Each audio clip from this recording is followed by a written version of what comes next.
Diputada, ¿usted por qué piensa, o sea, por qué molesta porque, o sea, lo que genera, el presidente lo dejó muy claro, lo que generan estas medidas, además de salvar una empresa que además tenía una mora millonaria con el Estado, que el Estado somos todos nosotros, Sí.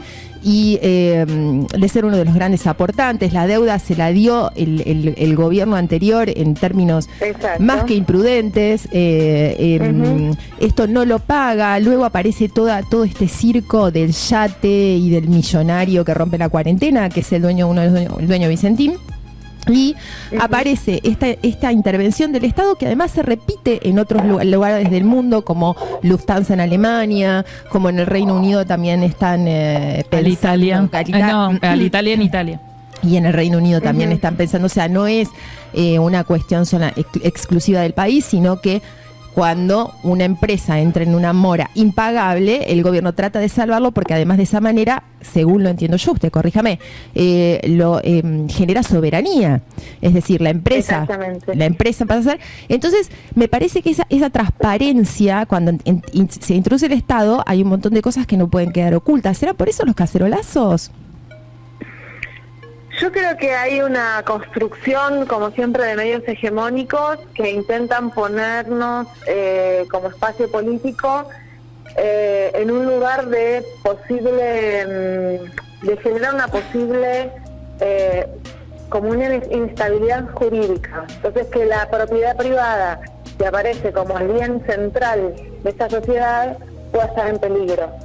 Y lo hacen adrede para desgastar la figura de Alberto, porque Alberto está manejando muy bien esta situación crítica en el mundo, y yo creo que es para desgastarlo, básicamente. O sea, que cualquier cuestión que puedan encontrar, que pueda tocar alguna fibra de la sociedad en donde se pueda sentir, bueno, que si de repente el Estado expropia, porque no es se empiezan a generar una situación que no es real, que hay una definición con esta empresa en particular por características de cómo es esta situación, y que no quiere decir con esto que esto va a pasar para todas las empresas. O sea, hay una cuestión de querer agrandar la situación con el propósito de desgastar al presidente y a su política, que es nuestra política. Y por supuesto que cuando aparece en otros países del mundo esta misma actitud, de eso no se habla. Del mismo modo que yo veo, por ejemplo, mucha crítica a veces a la cuarentena. Ahora callaron un poco porque en cuanto se aflojó la cuarentena aumentaron los casos. O sea, en el momento más complicado climático, en el momento más complicado por la situación climática y de circulación del virus, se aflojan algunas situaciones, la gente empieza a salir más y los contagios empiezan a tener otros números, y tenemos una posibilidad real de que se sature el sistema sanitario. Es que hay Ahora, esto lo dicen para nosotros, o sea, ponen en cuestión esta metodología de la cuarentena, y al mismo tiempo que dicen eso, muestran lo que pasa en otros países, que es un caos. Brasil, Estados Unidos, España e Italia tuvieron situaciones tremendas, también, sobre todo España, por haber privatizado gran parte de su sistema sanitario, y además, y por otra parte, ellos están entrando en el verano, con lo cual obviamente que el virus va a caer. Sí, pero además, invierno. Permítame, diputada, además de todo eso que usted está diciendo, que es clarísimo, la gran disputa en la que, por ejemplo, nosotros que no estamos en lugares, en los lugares que está usted o que están sus colegas, desde lo pequeño, lo absurdo resulta tener que, o sea, como las políticas son exitosas, el pico de contagios no es lo mismo que en Estados Unidos o lo que sucedieron en otros países que ejercieron otras políticas. Y entonces ese es el argumento para decir que el coronavirus no existe. No hay COVID porque no hay muertos. No hay muertos porque las políticas son exitosas. Es una batalla de locos en el sentido común colectivo.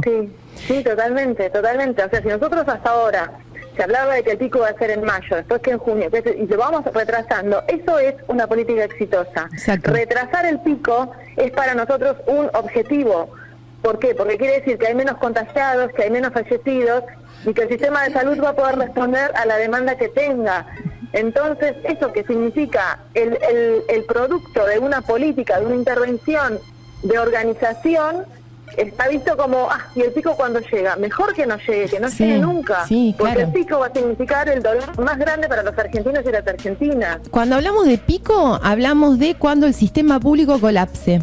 Entonces, el sistema de salud público colapse, no alcance los insumos, eso es el pico, nadie quiere eso. Discúlpeme, no quisiera terminar, me quedó una pregunta colgada, diputada, si usted me lo permite, con respecto al caso Vicentín, para informarnos.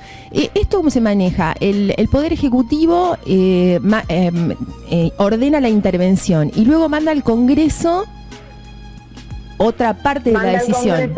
Claro, el proyecto para que sea votado en el Congreso y tenga el peso de ley. ¿Y esto cuándo se va a discutir? No, y esto todavía no nos han citado, pero seguramente será en pocos días. Ajá. Tiene que pasar por la Cámara Baja, después tiene que pasar por la Cámara Alta también, hasta que se decida. Exactamente, sí, necesita el voto de las dos cámaras. Y yo le quería hacer una pregunta, diputada. En estos días lo que estuvimos viendo es que los medios que parecen serios están aliados con los discursos de la oposición. ¿No le parece, o cuál es su opinión respecto a una discusión de una nueva ley de medios o una democratización de la comunicación? A ver, yo creo que nosotros hemos tenido un proceso con la ley de medios de comunicación audiovisual y que por supuesto siempre se ponía en cuestión que había quedado por fuera todo lo que son las nuevas plataformas vinculadas a Internet, que es cierto. O sea que una nueva ley de medios tiene que contemplar todo ese espectro porque es realmente muy, muy influyente en nuestras vidas cotidianas. Ahora, más allá de esa cuestión que si se quiere es hasta decir, bueno, de cómo ampliarla o cómo pensarla, yo creo que la comunicación es una disputa permanente, porque la comunicación, los discursos, nuestras palabras, construyen realidad. Entonces, si vos estás todo el tiempo escuchando que la cuarentena no va, que la cuarentena, todo un discurso en contra, empezás a poner en cuestión eso. No es una cosa pasiva, la comunicación es acción pura, y es una acción que tampoco es bidireccional, es multidireccional. Hay un montón de cuestiones con las que cada uno de nosotros y nosotras va construyendo su modo de pensar, sus conceptos, lo que quiere, lo que no quiere. La cuestión es cuando hay tal nivel de monopolio que solamente escuchas una versión. Entonces yo lo que quiero, a lo que aspiro, es a que podamos escuchar muchas versiones, que no haya un monopolio de la versión y de la realidad, y que cada uno con sus acciones, con su vida, con su trayectoria, sus experiencias, vaya construyendo su propia mirada sobre las cosas. Sin imposiciones, sin repeticiones, y eso para mí también significa poder contar con una ley de medios. Es un tema que hoy que también ha sido muy bastardeado, que ha sido como muy maltratado, por los mismos que pretenden que las cosas no cambien, por los mismos que pretenden mantener ese monopolio de la palabra, porque todos sabemos, que en la construcción de los discursos está la construcción y la posibilidad de nuevas realidades transformadoras o de realidades que reproduzcan lo establecido. Yo le quiero contar a la gente que la diputada Macha es psicóloga. Yo también soy psicóloga, diputada, y se le escucha, recién empezó a hablar y digo, estoy escuchando a una colega, además de diputada, se le notaba en el discurso, se le escapaba, se le filtraba la formación de base. Se escuchaba una psicóloga. Diputada, ¿qué opina usted con respecto a la ley de medios? Entonces queda clarísimo, y ¿está en agenda? No, me parece que no, por lo menos nosotros estamos trabajando, empezamos a trabajar hace unas semanas, veníamos pensando con las compañeras de la ATFEM en algunas cuestiones vinculadas a la participación en los medios de mujeres, de lesbianas, travestis, trans, no binarias, intersex, de un modo más equitativo, más inclusivo que el actual, ¿no? Que no solamente haya una predominancia de varones heterosexuales, sino también, digamos, de las otras identidades de género. Entonces, estamos trabajando en eso, pero es esa línea puntual, que no es menor, que es muy... Si nosotros logramos, si lo podemos hacer, va a ser realmente muy transformador, porque también ahí va a haber la disputa de qué otras informaciones se van a dar, cuáles son las informaciones importantes, porque si no, lo que nos pasa en general es que las noticias, las informaciones, las demandas del feminismo quedan como temas en un segundo plano. Y en realidad son temas tan importantes como muchísimos otros que se trabajan, pero que necesitamos que estén en un mismo nivel de jerarquía, y que además podamos apuntar de a poco a que la construcción de la información, el modo en que, o sea, más que el modo, los contenidos que se transmiten, dejen de ser tan patriarcales y empiecen a ser un poco más, más inclusivos, más feministas, y así que estamos en esa línea de trabajo. Sí, la diputada Macha, cuando estuvimos leyendo un poquito sobre ella, es una gran activista por los derechos de las mujeres y las otredades. Diputada, una pregunta más. Estamos hablando con una diputada nacional. Imagínese que le voy a hacer todas las preguntas que pueda. Usted responda lo que quiera, pero es un gusto y un honor. Otro tema que ahora está medio como, digamos, silenciado. Igual, antes de irme en esta línea que usted está hablando, le voy a tirar la pregunta final, pero en estos momentos me gustaría preguntarle sobre el impuesto a las grandes riquezas. ¿Cómo va eso? ¿Va a llegar? ¿Usted piensa que va a llegar la discusión? ¿En qué estamos con eso? Hay un proyecto que se está discutiendo en el Congreso, que lo están llevando, digamos, discusión que están llevando algunos compañeros, y que todavía no tenemos el proyecto y tampoco tenemos una fecha para discutirlo. Ahí también yo creo que ahí hay un consenso social de que ese impuesto único a esas grandes fortunas es necesario para poder tener más ingresos, para poder llevar adelante la situación crítica en la que estamos, porque además de todo lo que significa el parate económico por la cuarentena, y también tenemos que, o sea, también hay una baja en la paga de impuestos en todos los lugares, entonces el Estado va teniendo menos ingresos. A veces cuando se discute sobre los impuestos en la Argentina es otra de las discusiones, ¿no?, que habría como que poder ponerla en tensión, porque el Estado tiene ese modo de financiarse, es a partir de impuestos. Los países que nosotros y nosotras a veces tomamos como ejemplo de políticas públicas activas, de un Estado fuerte y presente, son los países que tienen menos desigualdades sociales y más carga de impuestos, o sea, países donde tal vez hay sectores medios muy fuertes y pocas millonarias, o sea, no hay casi esa situación, y quienes tienen grandes fortunas son los que más impuestos pagan, porque es el aporte que hacen a la sociedad, porque una sociedad, si no se piensa, una sociedad, una comunidad, si no se puede pensar en términos de conjunto, de ver cómo resolvemos los problemas que tenemos como país, y no dejarlo en la responsabilidad de cada uno, como si cada uno, hay quien le gusta vivir bien y hace todo para eso, y a quien le gusta vivir mal, entonces no hace nada y vive mal.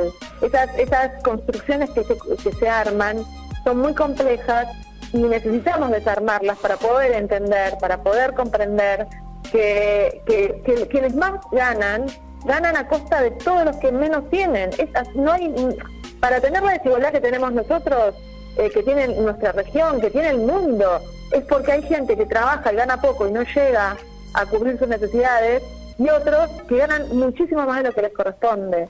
Entonces, por eso creo que tenemos la desigualdad social que tenemos y los efectos que esa desigualdad genera, y por eso en esta instancia tan crítica necesitamos poder contar con ese impuesto único a las grandes fortunas para poder tener un poquito más de ingresos en el Estado para poder hacerle frente a las necesidades del pueblo. Cuando los peronistas hablamos de la redistribución de la redistribución de la riqueza, o la igualdad de oportunidades, o la equidad, en definitiva es esto que está diciendo usted. Es decir, no es que se le saca a nadie nada, sino que cada quien paga y colabora con el Estado de acuerdo a lo que tiene, y cada uno va mejorando de acuerdo a donde está.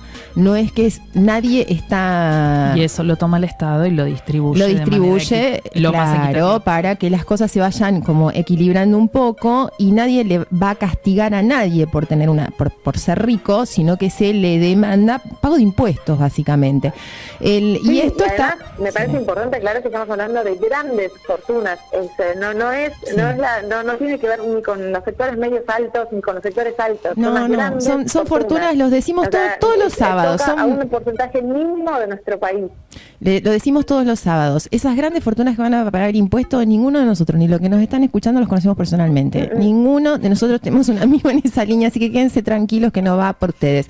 Esto está muy relacionado con la ley de medios que usted hablaba, porque esta construcción del sentido común se genera desde las redes sociales, desde los famosos trolls de Twitter y desde como lo que hemos notado con estos temas importantes como el impuesto a las grandes riquezas o como que lo que tratan es que es un mecanismo que el macrismo usó mucho tiempo, que es de distraer con otras cuestiones menores. Y no se discute la cuestión. Y esto también está relacionado con Vicentín. Es una cosa increíble que los sectores medios salgan a defender, a cacerolear o a romper la cuarentena por Vicentín. Es una cosa que no se puede creer. Esto lo relaciono con lo que usted está diciendo de la ley de medios, que hace falta que esto también se abra un poco para que la información llegue de otra manera, porque no se explica la reacción, sino cuando... No sé qué piensa usted. A ver, yo creo que todos esos temores tocan parte de la identidad de la Argentina. No sé, es como, por un lado, como el reclamo o el cuidado de sectores que no responden a la mayoría. La mayoría tiene otros problemas, u otras alegrías, u otras vidas. Pero sí creo que cuando se quiere avanzar en la idea de la expropiación y lo pasan a Chávez y expropiese como generando un terror que yo creo que ahí toca algo de la identidad de la Argentina. La Argentina es un país, creo que tiene así como tiene cosas de resistencia, de organizaciones novedosas, de lucha, tiene también una fuerte construcción vinculada al tema de los inmigrantes, ¿no? Los que llegaron, bajaron de los barcos y se hicieron como pudieron, y entonces hay como un relato de ese esfuerzo y de esas vidas en donde cada uno fue logrando tener su casa, o como esta cuestión, estos alcances de esta propiedad privada para tener una garantía, para dejarle algo a sus hijos y a sus hijas. Entonces yo creo que no tiene nada que ver con Vicentín, pero que algo de esto toca. Digo, y así como aparece este relato, que no es mentira, digo, que es parte de muchas familias de la Argentina, también se acalla otro relato, que es el relato de la conquista y el relato de la colonización. Entonces, de repente pareciera que hubo un momento en que acá había otra gente y se la conquistó, se la colonizó, y somos nosotros y nosotras. O sea, somos parte de esos pueblos indígenas también, que han sido tan despojados, torturados, despojados de sus tierras. Entonces, es como que falta poder complejizar nuestro relato de la argentinidad, ¿no? Que me parece que falta poder encontrarse también con esas otras realidades que son parte de nuestro presente, que no es además un relato de la historia, quién sabe, en algún momento de la vida, no, es parte de nuestro presente. Diputada, en la Argentina tenemos 36 lenguas indígenas, 36 lenguas vivas, por ejemplo, que se siguen, o sea, hay muchísimo de todo eso, de toda esa sabiduría, de esas cosmovisiones, y no se quieren escuchar tampoco. Diputada, con su recorrido y su activismo, hay una pregunta que a las feministas nos quedó, que nos seguimos haciendo, nos sobrevino la pandemia, pero me acuerdo que todos estábamos muy contentas cuando escuchamos el discurso Asunción del presidente Fernández, que dijo: en 10 días voy a enviar al Congreso un proyecto de ley para la interrupción voluntaria del embarazo. ¿Quedará muy lejos esto? Yo creo que tenemos que tener la estrategia y la mirada política para poder resolver cuál es el mejor momento para discutirlo. Porque hay como una presión porque se discuta ya, y nosotros no tenemos garantizado que ya, si se discute, es ley. Nosotros necesitamos discutirlo y llevarlo al Congreso cuando tengamos también las posibilidades de lograr la sanción de esta ley. No estaría bueno pasar, se están cumpliendo hoy 2 años de la media sanción en diputados, hoy justo, 13 de junio, la noche, la madrugada, no, ya la durante el día, el 14 de junio sí, fue la vigilia, votación. sí. Eso para mí fue una epopeya, es parte hoy tenemos algunas actividades también vinculadas hacia el segundo aniversario. ¿Pero usted piensa que este no es el momento para discutir eso? ¿Usted piensa que este no es el mejor momento para discutir? Yo creo que para nosotras y nosotros fue muy determinante la movilización en la calle. Sí. Eso fue, es más, estuve en las últimas discusiones, lo digo porque soy parte de ese armado, y nosotras durante toda esa jornada de votación pasamos por momentos en que ganábamos, en que perdíamos, en que empatábamos y desempatábamos. Sí, fue inolvidable. Pasamos por un montón de situaciones durante esas horas. Y cuando tomamos la decisión, sabíamos, la noche tremendamente fría que fue, sí, y que algunas compañeras permanecieron, pero otras empezaron a ir. Para nosotros convocar a todas las compañeras otra vez fue determinante. Después vino el voto de los diputados de La Pampa, por supuesto, después se fueron dando otras situaciones. Pero yo digo, esa movilización fue muy importante, fue muy determinante. Entonces, hoy no podríamos generar eso. Hoy sería una votación virtual, seguramente mixta, con algunos en la Cámara y la gran mayoría desde sus provincias, y con un voto a voto que está muy ajustado, sigue siendo muy ajustado. Hemos ganado muchísimo, hubo un momento en que éramos una minoría absoluta. Sí. Hoy estamos disputando la mitad más uno, pero estamos en esa situación. Entonces yo creo que la mirada tiene que ir a esa estrategia. Nosotros, en la próxima vez que lo discutamos, tenemos que ir con el objetivo de lograr la sanción de la ley. Es verdad, es verdad que las calles lo que hacen es ayudan a que se visibilice una necesidad que no es el capricho de unos legisladores, sino que hay la movilización en las calles es muy importante, claro, al modo de ejercer de alguna manera, si me permite el término, porque no se me ocurre otro más feliz, pero un poco de presión en términos de, de los gritos de la calle. ¿Qué está en agenda ahora, diputada, en el Congreso? Estamos con reuniones, algunas reuniones de comisiones se retomaron todas las comisiones están funcionando, votando proyectos, dictaminando proyectos que estén vinculados a la pandemia, y con otros proyectos estamos haciendo reuniones informativas. De hecho, nosotros estuvimos junto con la Comisión de Legislación Penal, y yo estoy como presidenta de la Comisión de Mujeres y Diversidad, y con Carolina Galear, que está como presidenta de Legislación Penal, hicimos una reunión informativa para que los proyectos que están hoy en legislación penal y que tienen que ver con modificaciones al Código Penal y que están vinculados a la situación de violencia de género, salgan de esa comisión con perspectiva de género.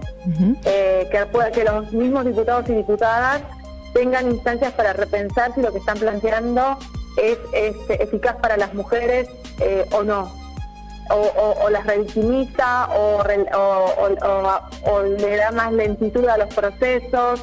Entonces estamos en esas instancias. Tuvimos una reunión con 4 abogadas feministas que tienen distintas funciones institucionales, por ejemplo, digo Mariela Laboteta, por nombrar a una, que es la compañera que está al frente de la UFEM.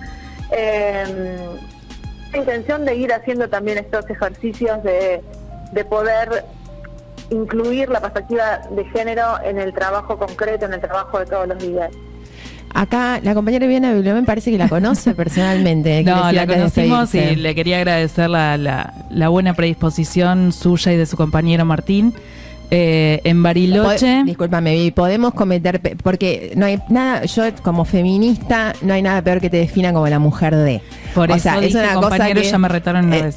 Es muy feo. Mi perspectiva de género también es limitada. Pero vamos a decirle a la gente que la diputada Mónica Macha es la compañera, o Martín Sabatella es el compañero de la diputada Mónica Macha. Perdóneme, pero hay una cuestión que le interesan estos datos, pero lo manejamos. Me me contuve toda la entrevista, pero vamos a nombrarlo porque es un compañero que también ha sido muy aguerrido. No nos vamos a olvidar nunca, le mandamos un gran abrazo y no nos vamos a olvidar nunca de esa Navidad hermosa que nos dio resistiendo, encerrado en lo que hoy es el ENACOM. Sí, bueno, inolvidable. Pero estamos hablando de usted. Vivi, ¿cómo conoce usted a la diputada Macha? No, los conocí en las calles de Bariloche. Ellos habían hecho una plaza de la Resistencia.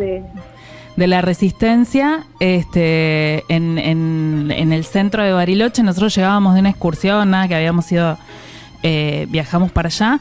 Y nos encontramos con las banderas de Nuevo Encuentro. Yo fui militante de Nuevo Encuentro acá en 9 de julio, que me acuerdo. Tuvo un espacio muy chiquitito, pero bueno, vi las banderas turquesas y salí corriendo. Me lo llevé a mi hijo, que en ese momento tenía 2 años. ¿Y estaba la diputada? Al hombro, y fuimos con Jorge y estaba la diputada acompañando a su compañero y a toda la militancia. Y después al otro día, bueno, los cruzamos en un auto y los saludé así como con Viviana vergüencita. Viviana la conoce a usted y usted no la conoce a ella, pero no importa. Mucha admiración por el trabajo de militancia de los dos. Bueno, diputada, un gusto escucharla. Queda claro que el activismo y las luchas, no hay pandemia que las pase por encima, la agenda feminista sigue en pie, los proyectos están claros, se entendió. Gracias por aclararme, porque era una pregunta que nos hacíamos retóricamente, esto de los 10 días que había dicho Alberto, me queda claro. Y muchísimas gracias por su generosidad y su tiempo. Ha sido un gusto hablar con usted. Favor. Gracias a ustedes y que tengan un buen día. Muchísimas gracias. Hasta luego.